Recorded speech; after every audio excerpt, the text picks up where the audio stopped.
how do you prioritize your work? Knowing your priorities at work will make you more productive and save you from long work days. In this video, I'm going to show you how to prioritize your tasks at work. Stay tuned. Welcome back to my channel where I help you slay your career and cultivate the successful life that you want. For the best career advancement advice, make sure that you click the subscription button plus the notification bell so you know when I release a new video every week. Oh, and right now for the month of January, I'm actually uploading twice a week to make sure that you are turbocharging your path to success. You're probably here today because you want to know how to prioritize your tasks at work to be more productive or to be more effective. In any event, I want to just jump right into it today. And the first step is to begin with the basics. The first thing that you need to do in order to prioritize your tasks are to get a general sense of what your actual priorities are. This means that you're going to do two things.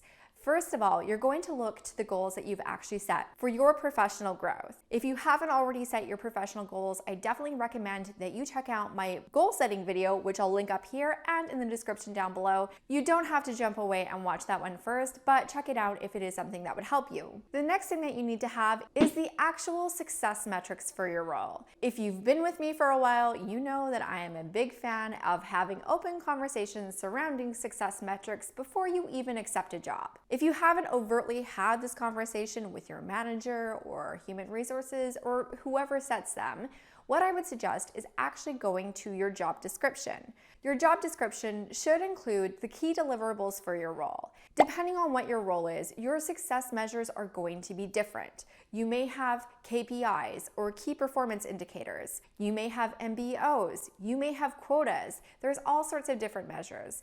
Know what the actual measures are that you need to at least meet, if not achieve, in order for you to get where you actually want to get professionally. Make sure that you take note of exactly what these are because they are going to be very important for us to move into the next step, which is to create your task list. No matter how you go about doing it, you're going to take a list of everything that you do. You can do this in a spreadsheet. You can write it on a list of paper. Heck, you can write it in hieroglyphics if that's what makes sense to you. The important thing is, for all of your goals and all of your requirements, you need to define a list of every single task that you need to undertake at any time in order for you to actually accomplish that goal. Don't forget to include the things that arise that you need to attend to. It might be phone calls, it might be emails, it could be Slack messages. Make sure that you take time to write down as many as possible. I got my start on my list here, but one thing that I do want to point out is that sometimes it's actually really hard for you to think about all of the tasks that you have going on. One thing that I recommend is as you work on this list is to make sure that you keep it beside you for a few days. Then you can actually add to the list as you actually go about your day-to-day work life and make sure that you've accounted for the things that are coming up at least most often. This is not going to be a full and exhaustive list about everything that you actually potentially could be doing. These are going to be the things that come up most frequently that you're responsible for on a daily, weekly, and monthly basis so that you can effectively move into the next step, which is to actually create your priority matrix. I actually first learned about this in The 7 Habits, which you might know is one of my favorite books. In it, Stephen Covey lays out the 4 quadrants of urgent and important, which I'm gonna show you right here on my screen. This is actually the same thing as the Eisenhower quadrants. The addition that I do like about the Eisenhower quadrants is that he also has the overlay of the tasks that you do, the ones you decide, the ones that you delay, and the ones that you can just go ahead and forget about. But we'll come back to that in just a minute. If you're like most people, you're going to look at your tasks list and these quadrants and you're going to say everything is urgent and important, and everything is going to end up in what we call Q1. But the thing is, we need to really be honest and take a look at our task list with a critical eye to determine what is truly important and what is truly urgent. Urgent and important tasks are things like an urgent request from your boss, a client crisis, a technical outage. These are all things that are both urgent and important for your company as well as for your career success. What you may notice, and it's probably going to be items that start to occur further down the list, is you do have a lot of tasks that are important. In fact, they may be a lot more important than some of the tasks that are living in Q1, but they are not urgent. An easy target for this one, your own professional development. It's super important, but it feels really not urgent against some of the fires that you're fighting on a daily basis. This is really the quadrant that we want to be working out of if you're following the 7 habits and Stephen Covey's philosophy. Essentially, Q2 is where you're able to be proactive as opposed to Q1, in which you're really being reactive in most cases. Or maybe you ended up in that reactive state because you were procrastinating, but that's a video for another day. This is going to bring us into Q3, which is our tasks that are not important but are urgent. Email inbox, Slack messages, I'm looking at you. Q3 is what I refer to as the time sink. It's the time that you spend at work, which is not actually moving the needle at all in terms of your career growth or really in terms of your company's long-term success. But it's the tasks that are urgent. They do need to be done, or we at least have the sense that they need to be done. And really going through this exercise and identifying the things that are not important but are urgent is our first step in being able to prioritize them effectively, which of course we're going to come back to. Now finally, we have the tasks that are not urgent and not important. Think checking out your Instagram feed while you're at work. Wow, I'm already live on my new website.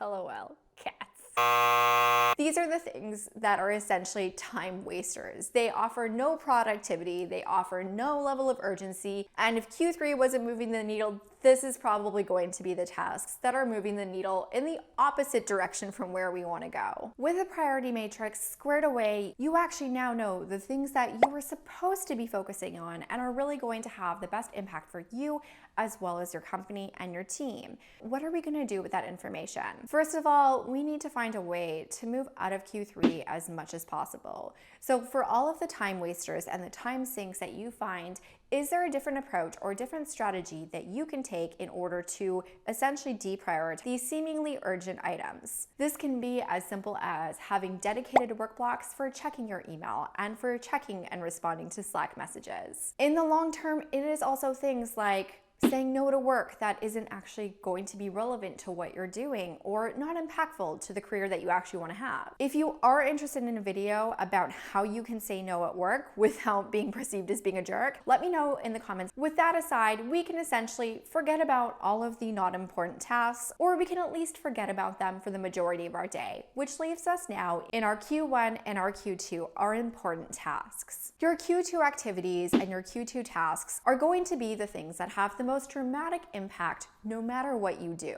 These are things that you can actually plan against. So one of the things that I'm a huge advocate for doing is to actually schedule time in your calendar at the beginning of the week to make sure that these are the things that you're actually focusing on. You might not be overly specific, as you know, things happen, work paces vary, and sometimes we just don't know how long something's going to take. But know the things that you are supposed to be working on and when you are supposed to be working on them. So if you find yourself with an extra 30 minutes because of a canceled meeting, you're never sitting around wondering, what should I be doing right now? The other thing that you're going to do is you are going to allocate time to deal with the urgent and important tasks on a daily basis. Because these things are urgent, they tend to be crises. These are going to be things that we can't necessarily anticipate ahead of time. However, what we can do is we can leave time in our day in order to address these things. This is going to allow us to address them in a very timely manner, to assign them the correct priority as they actually come in, and to do so without blowing aside every other actual priority that we have. And finally, we need to have an ongoing triage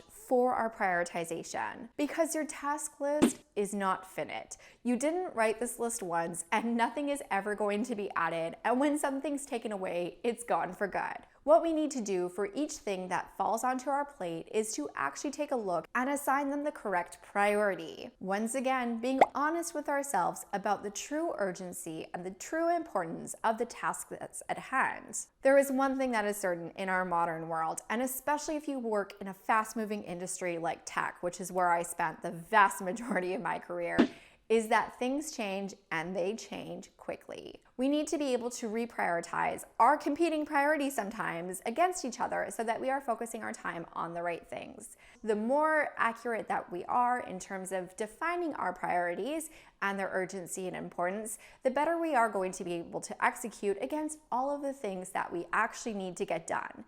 And this has an added benefit of helping us see the things that we really don't need to be doing or shouldn't be doing that we can start to ease our way out of. I'm looking at you, event planning committee.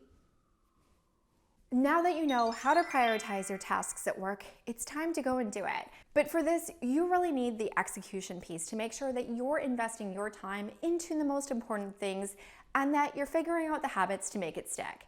And that is one of the things that I actually help with in my private community, the Strive Squad. If you are looking to elevate and accelerate your career, I highly recommend that you check it out. The link is in the description down below. Because we can't talk about priorities without discussing competing priorities, I wanted to include this bonus tip for you, which is to actually seek validation from others. Especially if you do have two tasks that are truly urgent, truly important.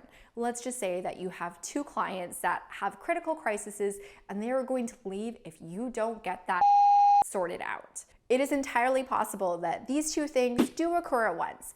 And if that does happen, what you need to do is you need to get assistance from the people who also have accountability within the scenario to make sure that you are choosing the right thing to work on. And if there's someone else that could be involved or pulled in to help facilitate an expeditious solution for that issue, that actually happens. However, in most cases, the competing priorities that we feel actually do have a priority between them. What we really need to think about when we're faced with a competing priority is these three things: how long the task is going to take, the actual impact of doing so, and how quickly the response or solution is actually needed. If something is fast to do, extraordinarily high impact, it might make sense to prioritize that and get that out of the way first and deprioritize the task that's going to take longer. When in doubt, focus on the impact and make that your top priority. Bigger impacts generally are going to be the thing that is more important. But I always recommend that you take the consideration of effort, time, and importance into consideration. I hope that you feel skilled in understanding your priorities at work and you feel really confident now knowing how to prioritize your work. If you do, drop a comment with "I got it straight" down below. If you haven't already and this video helped you at all, please go ahead and click that like button. It really does help my channel and it lets me know to make more videos like this. And of course, make sure that you're subscribed for more great career advancement advice. And don't trust that homepage. Go ahead and click that notification bell while you're there. If goal setting was something that you did need to focus on because you haven't set your goals yet, and obviously that's going to be really important to setting your priorities at work, go ahead and click the video that I have on screen right around here. And it is actually going to bring you to that video that I mentioned earlier on. Keep being unapologetically ambitious. Keep investing in yourself. And of course, thank you so much for watching this video. Until next time, bye for now.